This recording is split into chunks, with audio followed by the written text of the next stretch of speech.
Hello and welcome to Volusia Magazine. I'm Amber Osman. In this week's episode, firefighters continue to battle numerous blazes. The airport and the Tortugas are teaming up, and we preview the upcoming Household Hazardous Waste Collection event. Later on in the program, we head out to the Ocean Center for County Chair Ed Kelley's State of the County address. Those segments and more coming right up on Volusia Magazine. I hope you stay tuned.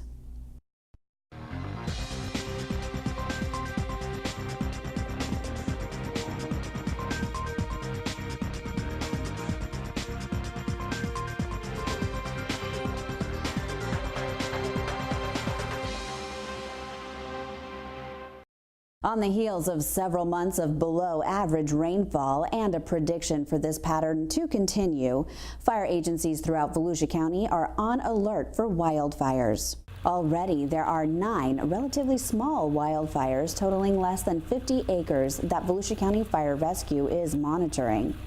At this time, there are no burn bans, according to the Florida Forest Service. However, burn authorizations are not being issued by the agency. People are only allowed to burn yard debris 1 pile at a time, and it must be less than 8 feet in diameter, 25 feet from a structure, 150 feet from the neighbor's house, 50 feet from a paved road, and 25 feet from anything that's combustible. Also, people cannot burn until after 9 a.m. and it is to be extinguished totally out 1 hour before sundown. It also cannot smolder overnight or be left unattended. Anyone burning must also have a means to extinguish that pile, like water available and a shovel. Wildfire that's called out, we would respond, and then forestry would also respond, and we work in conjunction with each other. We'll coordinate efforts as they use their tractor plows and heavy equipment in the wildland areas. We would use our structural engines and our brush trucks to protect structures, and then we also have a combined incident command system that we work together to coordinate and communicate with each other. For homeowners, the 2 most vulnerable locations are on the roof and in the areas immediately surrounding the structure, according to Battalion Chief Smoke. It's an educational program that we would work with the homeowners with and teach them how to make their house more preventable for wildfire seasons. We would come in, we would educate them, we would provide tips for them, we would do a survey for them. So that way the program is a good program for them to use. Simple steps such as removing leaves and debris from roof gutters and designing landscape with fire protection in mind can oftentimes lessen the chance of losing a structure to a wildfire. With landscaping, residents are encouraged to maintain a lean, clean, and green landscape within 30 feet of the structure. This means there are small amounts of flammable vegetation, no accumulation of dead vegetation, and the lawn is well irrigated and the plants are healthy and green.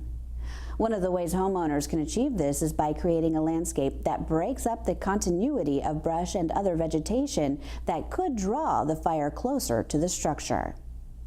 For more information and tips on wildfire safety, please visit volusia.org/wildfire safety. It's time to play ball, and Daytona Beach International Airport is getting in on the game. The Daytona Tortugas recently celebrated opening weekend, presented by the Daytona Beach International Airport, also known by the airport code DAB. The team played its first of 11 home games in a row for a packed stadium. DAB is proud to announce they are now the official airport of the Daytona Tortugas. While the airport has partnered with the team in years past, management felt with similar values and goals of the 2 organizations, it was time to step up to the plate. As the area's only commercial airport and only minor league baseball team, it was a natural fit. And it was great to see some of our advertisements and our new partnership really kick off. We actually threw out the first pitch in Thursday night's game. So we're really excited about this going forward, and I think it just makes sense for the 2 community teams. The baseball team and the airport team are coming together and teaming up to really help and support each other. To ensure you don't miss out on any of the exciting upcoming events, follow the Daytona Tortugas and the Daytona Beach International Airport on Facebook and Twitter. And next time you plan a trip, don't forget about your hometown airport. Fast, friendly, and stress-free, DAB hits it out of the park every time. To learn more, visit flydab.com. Spring is here and it's time for some spring cleaning. Go through your garage and kitchen, look for old hazardous waste materials, and dispose of them properly. How do you do that? Well, Volusia County's Solid Waste Division will sponsor free hazardous household waste collection events in Ormond Beach and DeBary this weekend. The events will be at the Ormond Beach Public Works Department from 9 a.m. to 3 p.m. Friday, April 28th. The DeBary City Hall from 9 a.m. to 3 p.m. Saturday, April 29th. Our most popular drop-off is the paint. The other would be automotive fluids, household chemicals, pool chemicals, batteries, that would be car batteries or any rechargeable battery, fluorescent bulbs, and anything else you might have laying around your house that's considered a hazardous waste. We do accept sharps, however, they do have to be in the red approved containers, and you will not get your container back. Only unmixed household hazardous waste is accepted, and businesses are not eligible for free disposal during these collection events. And if you aren't able to make it to the drop-off events, residents may bring household hazardous waste to the Tomoka landfill in Port Orange or the West Volusia transfer station in DeLand year-round for free disposal. These facilities also provide a paint exchange program and electronic waste recycling for residents without charge.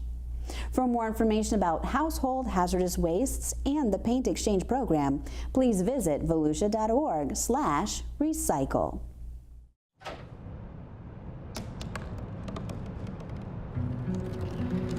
They said I couldn't dream. Called me a piece of trash and swore that's all I'd ever be.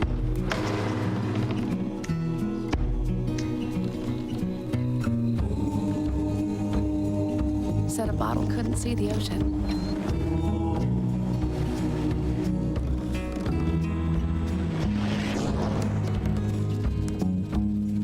Give up. Go back to the dumpster.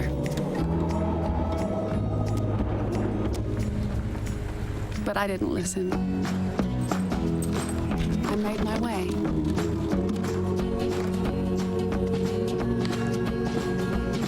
And now, I am what I've always wanted to be.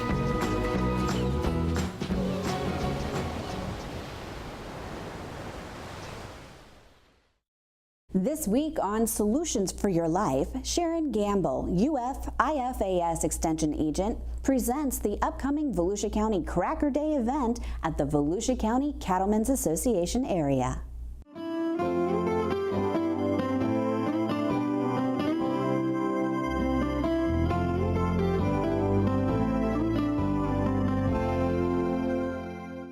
Hi, I'm Sharon Gamble. I'm with IFAS, Volusia County Extension Service, and I'm here today with Solutions for Your Life.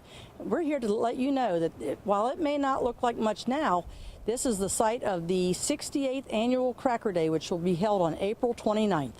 This happens to be our 68th annual Cracker Day event this year. And some folks saying, Cracker Day, why do you call it that? Well, it goes back into the history of the cattle industry in the state of Florida and actually the United States. Ponce de Leon brought cattle to Florida first. With the palmettos and such, it was hard to get the cattle to move, and so the Spaniards and cattlemen and the Indians that were living here started using bullwhips to get a cracking sound to get the cattle attention and get them to start move, and hence the term cracker in Florida became synonymous with the early settlers because of the cracking of their whips to move cattle. When fence laws took effect in 1948 and 49, Florida was one of the last states to adopt fence laws. What would happen is at the end of each year, the families would all get together and round up cattle, separate them out according to who owned what. They'd mark and brand them and separate their herds. And when they were done, they'd have a fun-filled couple of days of visiting with their neighbors, having food, having good times together, and then they'd go on about their businesses back to their home places. So Cracker Day came about because after 2 years of the fence laws, people realized that they were missing that camaraderie ship and visiting with their neighbors, and so the idea of Cracker Day was born. And there's a Cracker Day here in Volusia County and also one in Flagler County. but it's open to anybody that wants to come out and participate. You can not only participate, but it's a rodeo, but it isn't. It's more of old-fashioned fun and games. We'll have the ever-popular barrel racing. We'll have the team roping. Of course, the buddy pickup and grease pig for the kids, but we don't really grease the pigs. So we have a whole collection of things, but we have some of the standard rodeo events too, such as bull riding.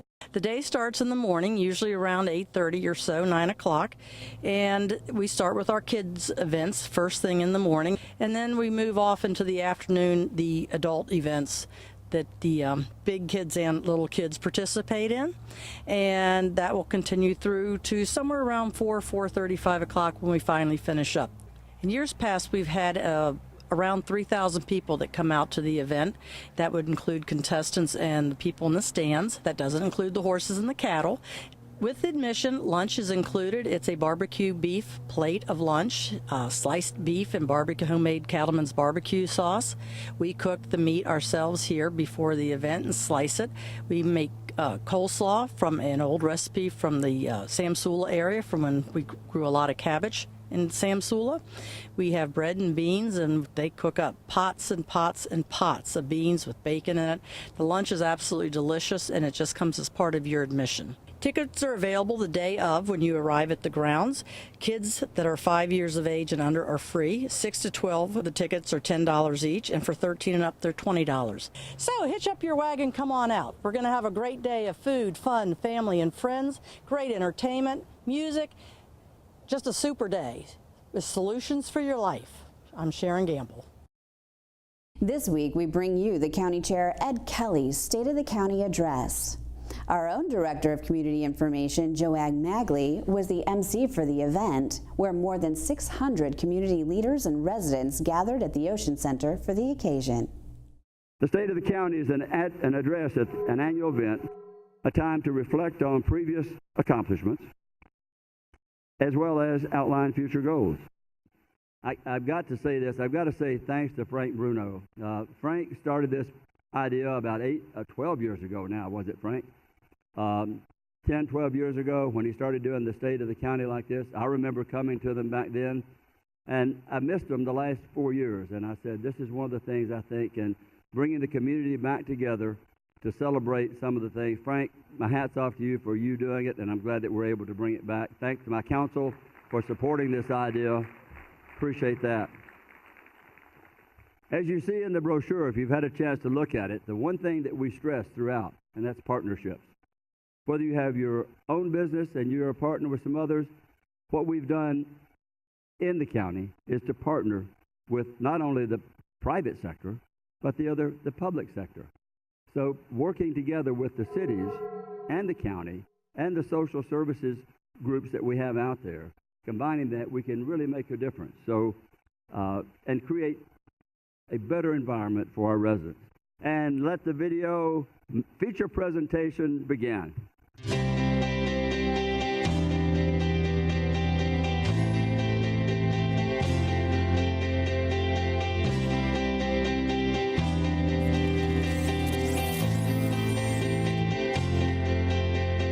Hi, I'm George Cusack, your Volusia County Council at-Large representative. One of the biggest challenges and accomplishments of 2016 was Hurricane Matthew. For many, 2016 will be the year that we felt the impact of a major hurricane in more than a decade. When Hurricane Matthew passed by Volusia County October 7, it left in its wake more than 10,000 homes, businesses, and government facilities impacted, and more than 1 million cubic yards of debris. The county's Citizens Information Center provided information to more than 10,800 callers. The county and municipalities' response was truly cross-functional and comprehensive. More than 200 individuals worked at the County Emergency Operations Center, coordinating with local municipalities, businesses, and nonprofits for response and recovery operations. The countywide Feed the Need food drive once again proved public employees are big givers. public employees from the cities, the county, Daytona State College, the Schoolway Cafe, and Health Department collected more than 184,000 pounds of food during the 6th annual countywide Feed the Need Public Employees Food Drive. Feed the Need began in 2011, and in total, employees collected 591,000 pounds of food for the community. Year-round, the county's Community Assistance Division helped local families through a variety of programs.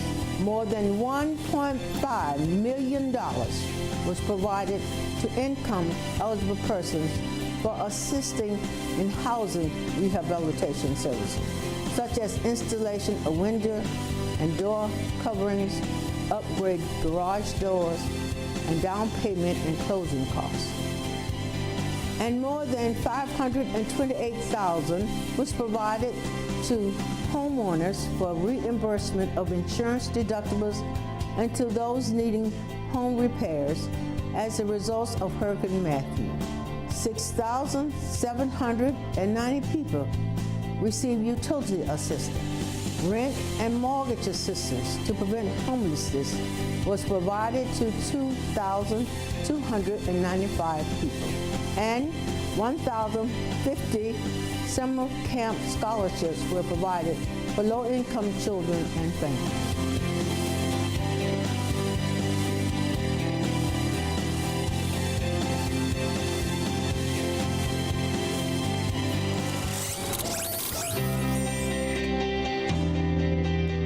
Hi, I'm Vice Chair Deb Denny's, representing parts of Port Orange, New Smyrna, Edgewater, Oak Hill, parts of DeLand, Deltona, and Osteen.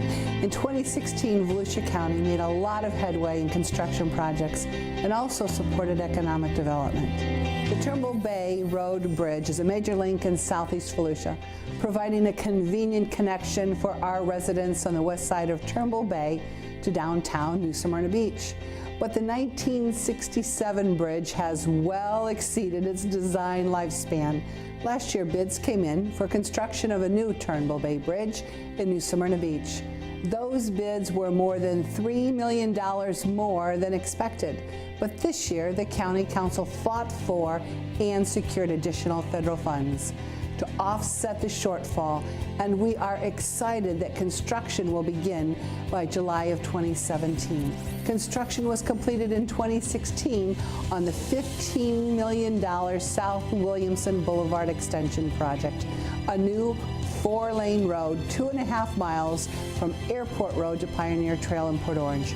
This was accomplished through a public-private partnership to advance this important transportation project that will not only enhance transportation mobility, but also provide much-needed economic stimulus to eastern Volusia County. This project would not have happened without funding participation from the FDOT in Port Orange and a major contribution by the landowner in donating 100% of the required road right-of-way, including significant additional acreage for stormwater treatment ponds. Volusia County Council approved an incentive support for a local manufacturing firm, Doherty Manufacturing of Edgewater, to expand in Volusia County and to create a significant number of jobs. The company could receive up to $360,000 in state and county performance-based incentives if they create 120 jobs that pay an annual average wage of $39,900 or higher, 15% above Volusia's average annual wage at the time.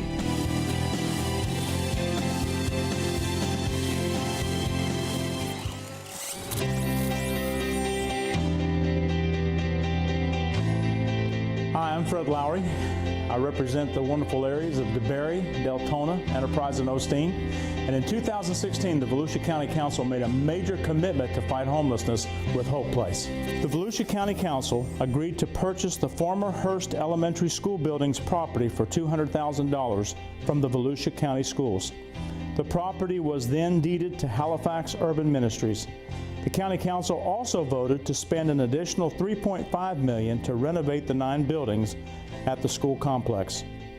Under this agreement, Halifax Urban Ministries would become the owner and operator of Hope Place.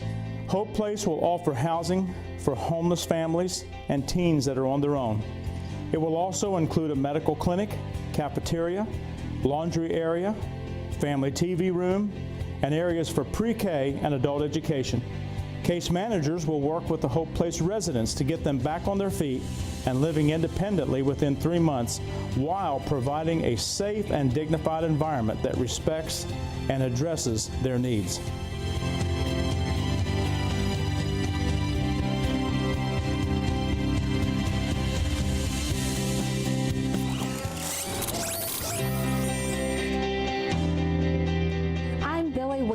Your representative for Daytona Beach Shores, Ponce Inlet, Port Orange, South Daytona, and Wilbur by the Sea. This beautiful ocean center we are sitting in was full of excitement in 2016. More than 250,000 people attended one of the 104 events hosted at the Ocean Center in 2016. The National Cheerleading Association and National Dance Association's Daytona Beach International Championship has been hosting its event at the Convention Center for more than 20 years, a testament to customer satisfaction and great customer service. The community is getting ready to host this summer's International Shriners Convention here at the Ocean Center. More than 2,700 area hotel rooms are booked for the July convention, which is estimated to have an economic impact of $8 million and an attendance of up to 15,000.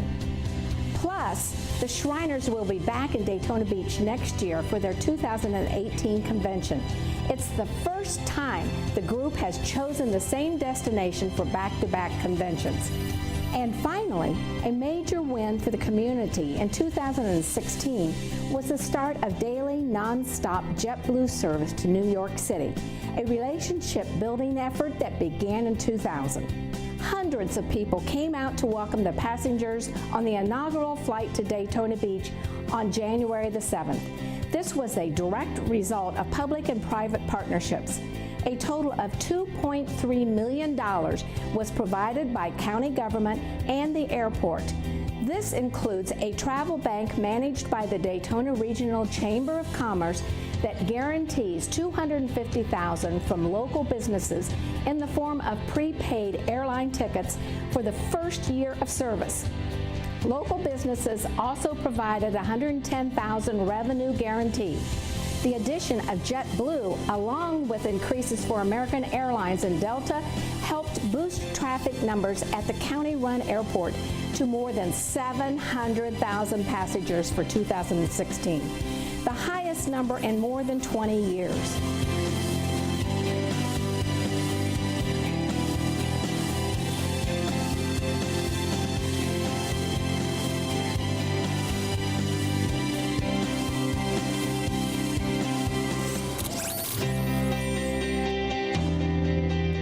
I'm Heather Post, representing Ormond Beach, Ormond by the Sea, Holly Hill, the western half of Daytona Beach, and eastern portions of DeLand and DeLeon Springs. With several projects completed, 2016 was a banner year in our community for economic development. The county invested considerable effort for business recruitment and business expansion. At least 4 existing businesses expanded their operations to add jobs, and 2 other businesses were recruited with approximately 1,000 jobs expected. Some examples include B. Braun Medical Company, a German medical manufacturer that announced plans to make a capital investment of more than $100 million and create 175 jobs. DaVita Labs plans to expand its DeLand complex with the construction of a new lab building and the creation of 100 new jobs. And Tanger Outlet Mall, a $100 million destination retail center, has opened with more than 75 outlet stores at its high-profile location along Interstate 95. And one of our strongest partners here in Volusia County is Embry-Riddle Aeronautical University. In 2016, the Volusia County Council unanimously showed their commitment to Embry-Riddle's vision to become the world's leading applied aerospace research university. Embry-Riddle began construction of the 50,000 square foot Advanced Aerodynamic Lab building, known as the John Mica Engineering and Aerospace Innovation Complex, the first component of the new Embry-Riddle Research Park.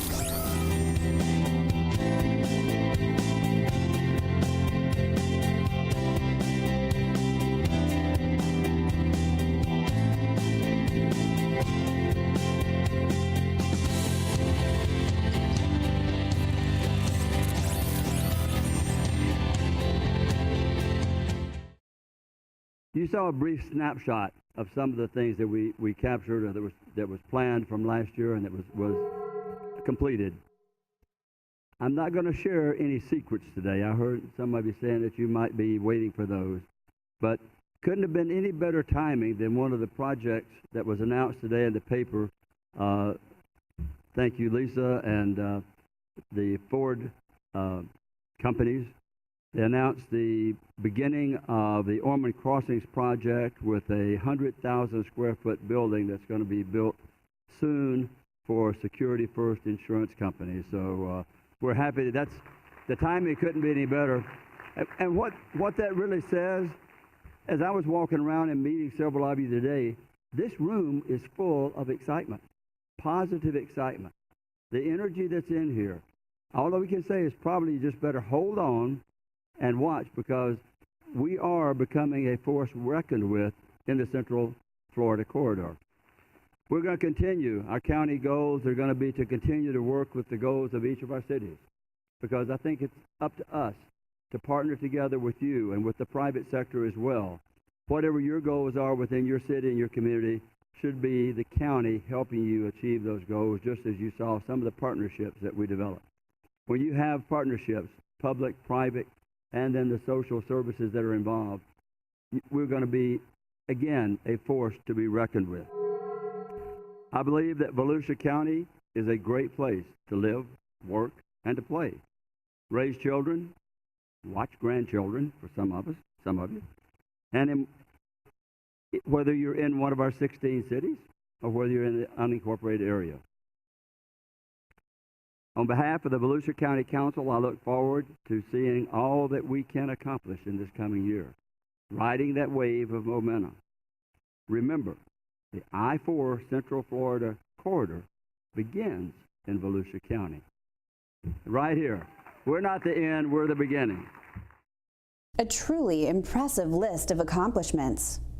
If you have any questions about the show, feel free to give us a call at any of the numbers you see listed here, or you can log on to volusia.org and click on the News tab at the top of the screen to find us.